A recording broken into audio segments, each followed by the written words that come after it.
বছর ধরে ইন্ডিয়া চলাফেরা করতেছি, এই রাস্তা দিয়ে 10,000 মানুষ চলাফেরা করে, কিন্তু কোনো সরকার এই ব্রিজটা দিল না। সবাই দেখলে আমরা আশা দিলই, এখন ব্যর্থ হয়ে আমরা না ভাড়া দিতে দিতে ব্যর্থ হয়ে গেছি। এখন আমরা নিজের টাকায় এটুকু করছি, এখন উপরে আমরা করা পারতেছি না।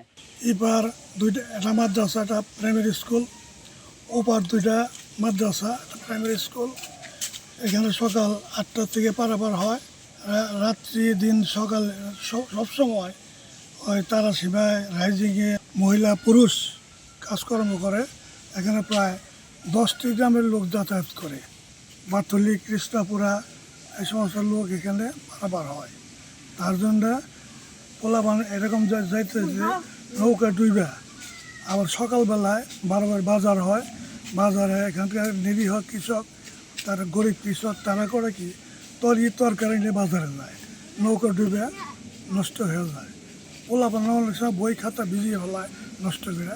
সেই জন্য আমরা 40 বছর ধরে আমরা সরকারি সূত্রে অনেক লেখালেখি করতেছি, বৃষ্টি হলো না। আমাকে পোলাপান মাদ্রাসায় যায়, আমরা টাকা দিয়ে পার হন না। চেয়ারম্যান তো কতবারই আইলো, আবার এই যে কি জানি এমপি নিয়ে কি জানি আইসেল, তাও তো দিল্লা দেখে গেল। খালি বললো লোমখান আমার এত টাকার আছে, কাজ আছে, এটা শেষ হলে সে দিয়ে হারেন। চেয়ারম্যান মেম্বারের কাছে ঘুরছি, আমরা সফলতা পাই নাই।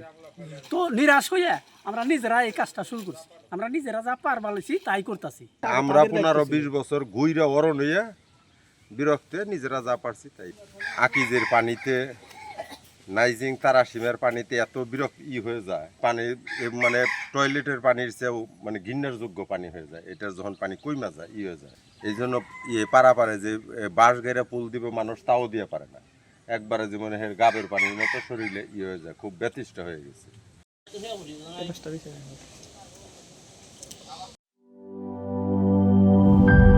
গ্লিটারের টুইন লেমন ও অ্যান্টিব্যাকটেরিয়াল ফর্মুলা বাসনকে চকচকে জীবাণুমুক্ত করে আমাদের দেয় গ্লিটার গ্যারান্টি।